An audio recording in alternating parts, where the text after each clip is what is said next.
Hello friends, कैसे हो आप लोग। तो देखिए वीबीयू का जैसा कि बीएड का प्रीवियस ईयर क्वेश्चंस हम आप लोगों को करवा रहे थे, तो इससे पहले दो सेट हम लोग दो पार्ट में वीडियोज करवा चुके हैं आपको। वहाँ पे देख लीजिए किस प्रकार के क्वेश्चंस आए हुए हैं। तो ये सेकंड सेमेस्टर का मैं ले रहा हूँ और आप लोग का पेपर जो है वो है लर्निंग एंड टीचिंग। तो दो मैंने आपको इससे पहले पार्ट में वीडियो ले चुका हूँ, तो वो आप लोग ज़रूर से देख लीजिए।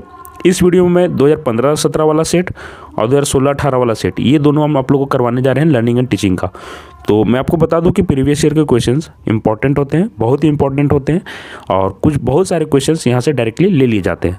तो मैं फिर से बोलूँगा कि आप लोग सारा वीडियोज़ जरूर से जरूर सारा वीडियोज़ कम से कम देख लीजिए। एमसीक्यू तो मैं डायरेक्ट आपको आंसर भी बता देता हूँ। तो चलिए आप लोग को देख लेते हैं कि लर्निंग एंड टीचिंग का किस प्रकार से ये दोनों सेट आया हुआ था, और इसका आंसर भी आपको करवा देता हूँ।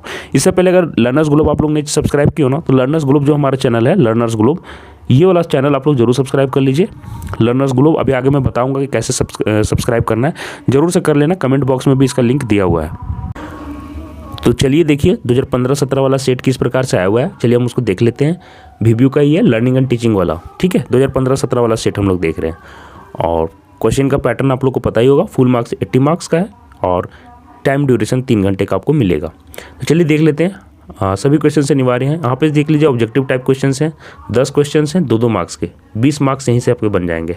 शॉर्ट टाइप क्वेश्चंस 20 मार्क्स के शॉर्ट वाले, और लॉन्ग वाले 40 मार्क्स के। तो आप लोगों को पैटर्न अच्छे से मालूम रखना है। तो चलिए देख लेते हैं कि किस प्रकार से ऑब्जेक्टिव क्वेश्चंस आए हुए हैं, और इसका मैं आंसर भी बताते जाऊँगा, तो आप लोग देखते जाना। द फर्स्ट साइकोलॉजिकल, और जो लोग फर्स्ट बार चैनल में आए हो ना, चैनल सब्सक्राइब जरूर कर लेना, ठीक है, क्योंकि यहाँ पे सारे एमसीक्यूज आपको सॉल्व कराए जा रहे हैं। The first psychological laboratory was established by, बोलता है कि प्रथम जो आपका मनोवैज्ञानिक प्रयोगशाला है किसके द्वारा स्थापित की गई। ऑप्शंस देख लेते हैं, गाल्टन, कैटल, और देखते हैं क्या दिया हुआ है, पेस्टलाजी और वुंड।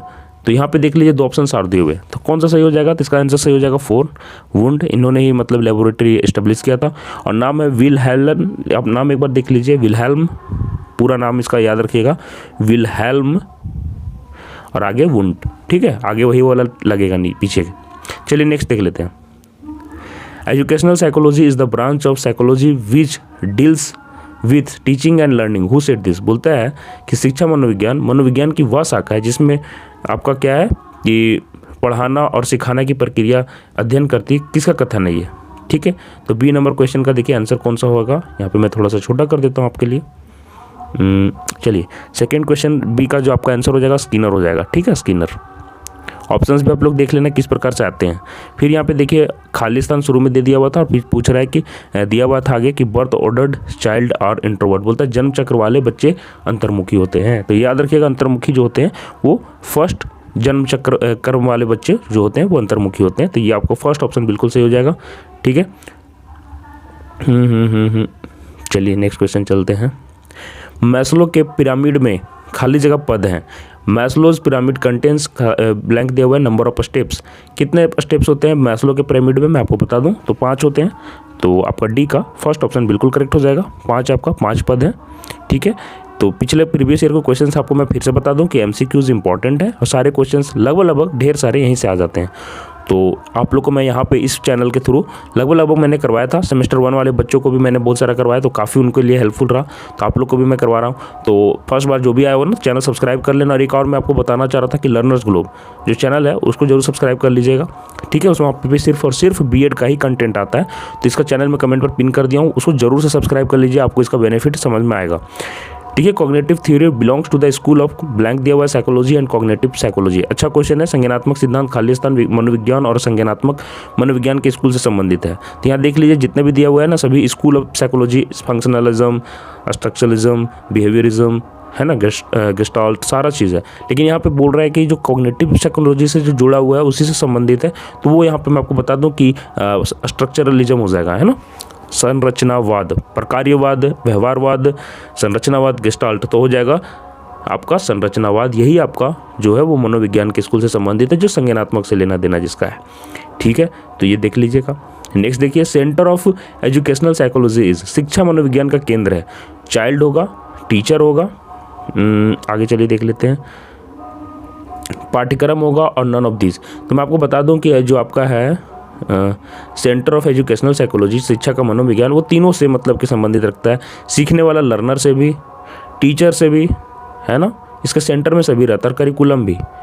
जिसका इंटरेक्शन होता है वो करिकुलम भी, जिसके थ्रू बच्चे सीखते हैं, टीचर पढ़ाते हैं। तो यहाँ पे नन ऑफ दीज हो जाएगा, क्योंकि तीनों से वो मतलब कि इक्वली इंपॉर्टेंट रखता है। तो फोर्थ ऑप्शन आपका बिल्कुल सही हो जाएगा, है ना, एफ का। ठीक है, ऐसे बहुत जगह आंसर बालक भी दिया हुआ है, चाइल्ड, ये वाला।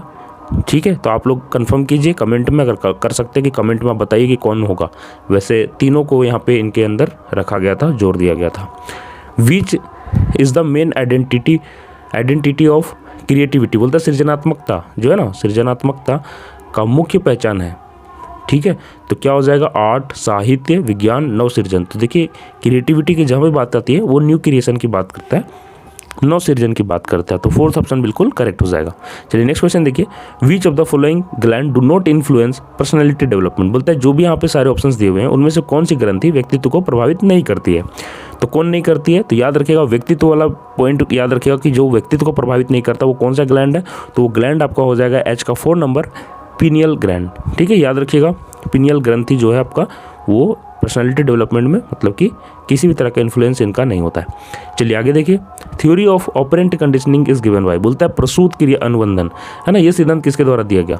तो प्रसूत अनुबंधन किसके द्वारा दिया गया है, तो इसका आंसर आपका हो जाएगा स्किनर द्वारा। ठीक है, तो आपको क्या हो जाएगा, आई का ऑप्शन नंबर 4 आपको बिल्कुल सही हो जाएगा, स्किनर।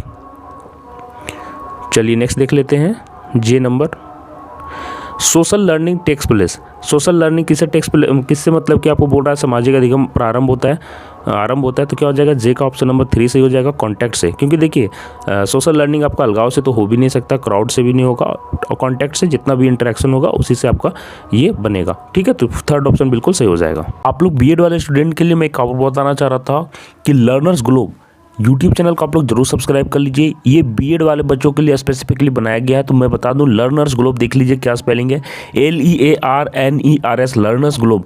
आप लोग मैं फिर से बोल रहा हूँ कि जरूर से जरूर सब्सक्राइब कर लीजिए जितने भी झारखंड के बच्चे हैं, क्योंकि देखिए बीएड की जितने भी वैकेंसीज आएंगी, सेंट्रल लेवल की हो, स्टेट लेवल की हो या फिर आपके झारखंड की हो, सारे के सारे को यहाँ पे कवर किया जाता है। तो मैं बता रहा हूँ कि आप लोग को लर्नर्स ग्लोब को सब्सक्राइब कर लेना है। ठीक है, तो लर्नर्स ग्लोब का आपका आइकन दिख रहा होगा लोगों की इस प्रकार से, तो जाके आप लोग सब्सक्राइब कर लो, सर्च करके चैनल लर्नर्स ग्लोब। ये बीएड वालों के लिए खास करके बनाया हुआ है। तो देखिए आगे आपको ग्रुप भी स्टार्ट हो जाता है, जहाँ पे शॉर्ट टाइप क्वेश्चंस आते हैं। तो देख लीजिए प्रीवियस ईयर में ये सारे भी इंपॉर्टेंस रखते हैं। ये सारे इसलिए इंपॉर्टेंस रखते हैं क्योंकि ये आपको हर साल आगे पीछे होकर रिपीट होते रहते हैं। तो इनमें से इंपॉर्टेंट क्वेश्चंस आप लोग देख लीजिए, किन्हीं 5 का ही उत्तर देना था, 4-4 नंबर वाले 20 मार्क्स का मैंने आपको बताया था शॉर्ट टाइप क्वेश्चन से, यहाँ से आपके आ जाते हैं। चलिए देखिए, सेकेंड नंबर क्वेश्चन पूछ रहा था ना कि define learning from educational point of view, है ना, शिक्षा के दृष्टिकोण से अधिगम की परिभाषा को देनी थी। तो ये सेकेंड नंबर क्वेश्चन था। थर्ड नंबर देखिए पूछ रहा है कि right difference between thinking and imagination. देखिए थिंकिंग एंड इमेजिनेशन के बीच आपको यहाँ पे डिफरेंस बताना है। पूरा चिंतन और कल्पना में अंतर बताएं। चलिए नेक्स्ट क्वेश्चन देख लेते हैं क्या दिया हुआ है। हाँ, फोर्थ नंबर में देखिए पूछ रहा है give the concept of teaching and learning, बोलता है शिक्षण तथा अधिगम का प्रत्यय प्रस्तुत करना है। कंसेप्ट का हिंदी प्रत्यय। चलिए नेक्स्ट देख लेते हैं। फिफ्थ नंबर में पूछ रहा है throw light upon the utilities of insight theory, सूझ के सिद्धांत का आपको उपयोगिता पर प्रकाश डालना था। आगे देखते हैं। 6 नंबर पर पूछ रहा है डिफाइन लर्निंग, अधिगम की परिभाषा दे। देख लेना, लर्निंग बहुत ही इंपॉर्टेंट है, ऐसे पेपर का भी नाम है लर्निंग एंड टीचिंग, तो देख लेना इसका डेफिनेशन। नेक्स्ट देखो, what are the different causes of forgetting, भूलने के विभिन्न कारक क्या हैं। तो ये आपका देख लेना है। भूलने का जैसे याद करने का होता है मेमोरी, उसके अगेंस्ट उसका उल्टा पूछ रहा है कि भूलने के विभिन्न कारक क्या हैं, उसके अपोजिट।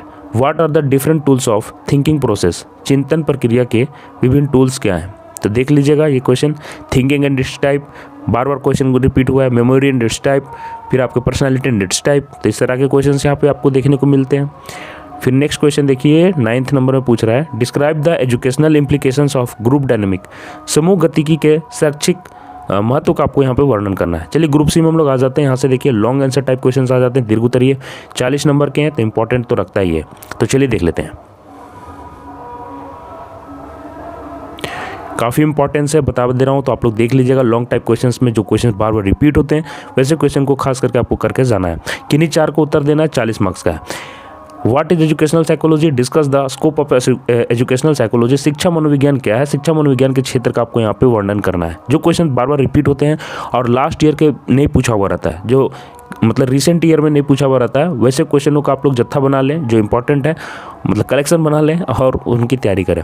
चलिए देख लीजिए, explain in detail the Thorndike's theory of trial and error with its educational implications. बोलता है थॉर्नडाइक द्वारा जो प्रतिपादित सीखने के प्रयत्न एवं भूल सिद्धांत है ना, उसकी व्याख्या करना है और साथ ही साथ शैक्षिक उपयोगिता को बता देना है। चलिए नेक्स्ट देख लेते हैं, डिफाइन मोटिवेशन। बोलता है ना कि अभी प्रेरणा को आपको यहाँ पे क्या करना है, परिभाषित करना है। What are the different factors affecting teaching and learning describe. ठीक है, आगे देख लेते हैं, शिक्षण तथा अधिगम को प्रभावित करने वाले तत्वों को क्या करना है, वर्णन कर देना है। चलिए आगे देख लेते हैं और क्या दिया हुआ है क्वेश्चन में। अगला देखिए, explain the importance of projective techniques in measuring personality of students. व्यक्तित्व मापन में प्रक्षेपी है ना प्रविधि की महत्व का आपको विवेचना करना है। आगे देखो, what is the nature of intelligence, discuss two factors theory of intelligence. बुद्धि का स्वरूप क्या है, बुद्धि के दो खंडों के सिद्धांत की आपको क्या करना है, व्याख्या करना है। 15 नंबर क्वेश्चन देखो क्या पूछा हुआ था, यहाँ पे देखिए, write Maslow's theory of self actualisation with its educational implications. Maslow का जो आपको सिद्धांत है उसकी व्याख्या और उसकी उपयोगिता के साथ करना है, उसको उपयोगिता के साथ क्या करना है, व्याख्या करना है। नेक्स्ट देखो, discuss some of the reasonable techniques adopted by a teacher in motivating children in classroom. बालकों को कक्षा में शिक्षा द्वारा अभिप्रेरित करने के लिए कुछ तर्कसंगत उपाय आपको यहाँ पे वर्णन करना है। 17 नंबर क्वेश्चन देखिए आया था कि what are the different types and strategies to develop memory. स्मृति के विभिन्न प्रकार क्या हैं तथा इसके विकास के क्या तरीके हैं। तो इस प्रकार से देखिए मैंने 2015-17 का आपको क्वेश्चन पेपर यहाँ पे दिखा दिया कि किस पैटर्न में पूछे हुए थे। चलिए अब हम लोग नेक्स्ट सेट की तरफ चलते हैं। अब देखते हैं कि 2016-18 का क्वेश्चन पेपर किस प्रकार से आपके लिए आया था। तो देखिए यहाँ पे मैं 2016-18 का सेट लेकर आया हूँ। काफ़ी मेहनत से वीडियो तैयार करना पड़ रहा है, तो आप लोग को मैं फिर से बोल रहा हूँ कि आप लोग अपना वीडियो जो है देख के अपने दोस्तों को, फ्रेंड्स को शेयर जरूर कीजिएगा। इससे क्या होता है ना कि हमें भी लगता है कि हाँ हमारे वीडियो शेयर तो होते हैं कम से कम, तो शेयर तो जरूर किया कीजिए। आप लोग देख के अपने जो भी क्लासरूम के ग्रुप हैं उसमें जरूर शेयर कर दिया कीजिए, और चैनल से पहली बार आया हो ना तो चैनल सब्सक्राइब कर लेना। चलो देखो, लर्निंग एंड टीचिंग का ये आपको फिर से पेपर आया हुआ था 2016-18 का, वही सेम पैटर्न पे है। तो चलिए हम लोग नीचे जाते हैं बिना देर किए हुए। शॉर्ट टाइप क्वेश्चंस में पहला क्वेश्चन देखिए किस प्रकार से आया। 20 मार्क्स का आपका शॉर्ट टाइप क्वेश्चन है, ठीक है, ज़्यादा समय नहीं लेते हुए आप लोग देखिए। निम्नलिखित प्रश्नों में से सही उत्तर का आपको चयन करना है। Psychology is the science of activities of the individual in relation to environment. Who said this. बोलता है कि ये किसने कहा, ये वाला जो आपको सेंटेंस दिख रहा है कोटेड वाला, कि मनोविज्ञान वातावरण के संपर्क में होने वाले मानव व्यवहारों का विज्ञान है। ये किसका कथन है। चलिए ऑप्शंस देख लीजिए, स्किनर, मन, वाटसन और इनमें से कोई नहीं। तो देखिए इसका आंसर हो जाएगा आपका 4th नंबर, इनमें से कोई नहीं। ये जो लाइन बोले थे वो बोले थे वुडवर्थ। कौन बोले थे, वुडवर्थ, ठीक है, तो इसमें से कोई नहीं हो जाएगा ये आंसर, वुडवर्थ इनको बोले थे। चलिए नेक्स्ट देख लेते हैं। अच्छा ये कौन बोले ना, ये कोटेड वाला जो रहता है सेंटेंस वो आप लोग जरूर देख लीजिएगा, ठीक है। तो देखिए ये वाला जो क्वेश्चन था, जो कोटेड सेंटेंस है, पता नहीं यार कितना कोटेड क्वेश्चन आप लोग को दिए हुए हैं, इतना याद रखना मुश्किल होता है। Educational psychology is the branch of psychology which deals with teaching and learning. Who said this. बोलता है शिक्षा मनोविज्ञान की वह शाखा है जो शिक्षण तथा अधिगम से संबंधित है। ये किसका कथन है।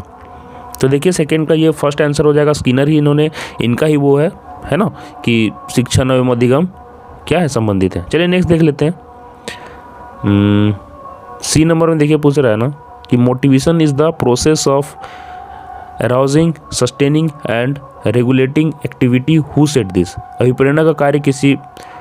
अभिप्रेरणा किसी कार्य को प्रारंभ करने, जारी रखने तथा नियंत्रण करने की प्रक्रिया या किसका कथन है। तो फिर से मैं बता रहा हूँ कि कथन वाले जो स्टेटमेंट वाले क्वेश्चन होते हैं थोड़ा सा डिफिकल्ट होते हैं, है ना, क्योंकि कंफ्यूजिंग होते हैं। तो इसका आंसर गुड ही होगा, गुड नहीं कहा है तो गुड इसका आंसर सही हो जाएगा। चलिए नेक्स्ट देख लेते हैं। बाकी ऑप्शंस आप लोग देख सकते हैं, रिली एंड लेविस, एटकिंसन और नन ऑफ दिस। चलो नेक्स्ट क्वेश्चन देखते हैं, छोटा कर लेते हैं, सभी ऑप्शंस आपको दिख जाएं।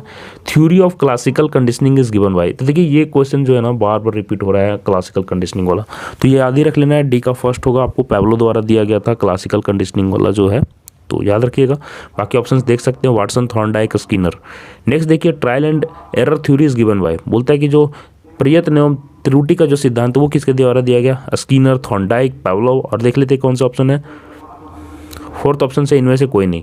तो मैं आपको बता दूं कि ई का आपका ऑप्शन नंबर कौन सा सही हो जाएगा, ई का आपका ऑप्शन नंबर 2 सही हो जाएगा, आपका थॉर्नडाइक ही आपको पता होगा कि दिए थे प्रयत्न एवं भूल का सिद्धांत। ये मैंने आपको पिछले जो पार्ट है उसमें भी मैंने इसे लिया हुआ था।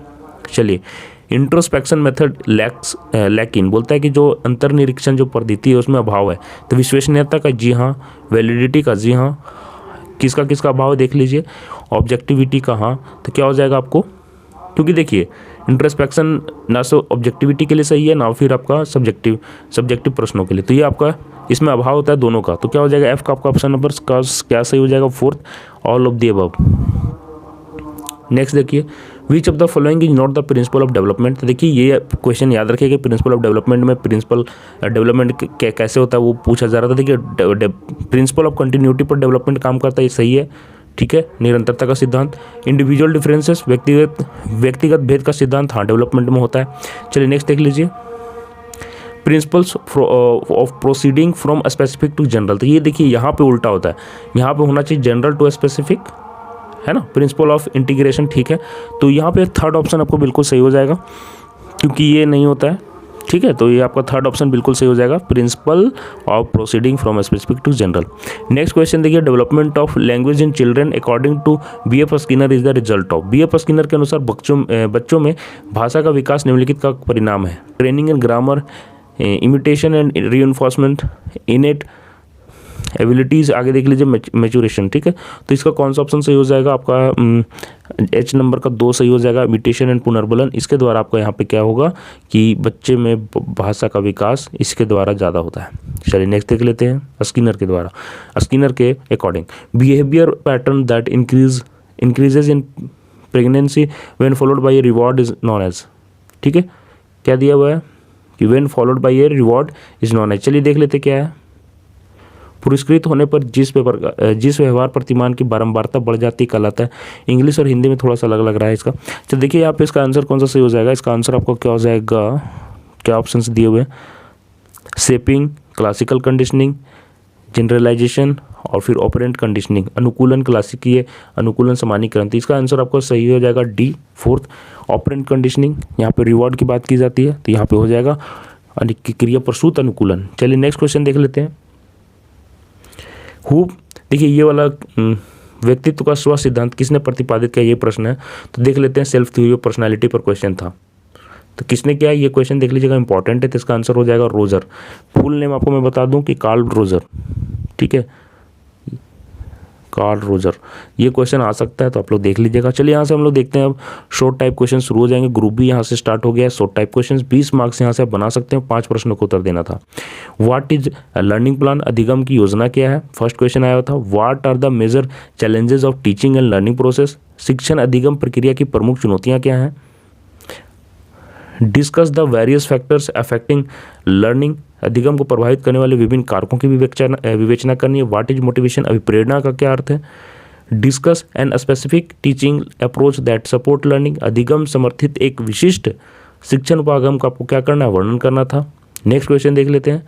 Discuss socio cultural aspects of learning, अधिगम में सामाजिक सांस्कृतिक पहलू का वर्णन करना है। What are values of learning, मूल्यों का अधिगम क्या है।